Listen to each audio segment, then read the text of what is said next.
खान साहब पहले इमरान खान साहब थे, फिर इल्ज़ाम खान साहब बने और अब बोहतान खान साहब कहना चाहिए उनको, जो कोर्ट में उनकी आर्ग्यूमेंट्स हैं उनको सुनने के बाद। दूसरी बात ये है, देखिए मरियम नवाज़ को कोर्ट के अंदर भी जो है बार बार मरियम नवाज़ किया जाता है, कोर्ट के बाहर भी इमरान खान साहब मरियम नवाज़ के बारे में इनका नाम लेते हैं और उनके ऊपर इल्ज़ाम लगाते हैं। मेरा ख्याल है कि मरियम नवाज़ साहिबा, मरियम नवाज़ बीबी के जो है इमरान खान साहब बहुत सख्त डर गए हैं कि 2018 में मरियम बीबी से वो शिकस्त हासिल करेंगे।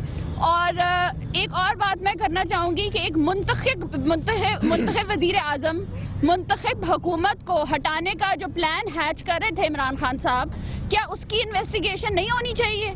क्या उसको नहीं देखना चाहिए कि इमरान खान साहब क्या करने जा रहे थे? Thank you. इमरान खान खौफजदा हैं कि वो मरियम नवाज से शिकस्त न खा जाएं। नून लीग सबसे बड़ी अदालत का एहतराम करती है, तारिक फजल चौधरी का ऐसा कहना है।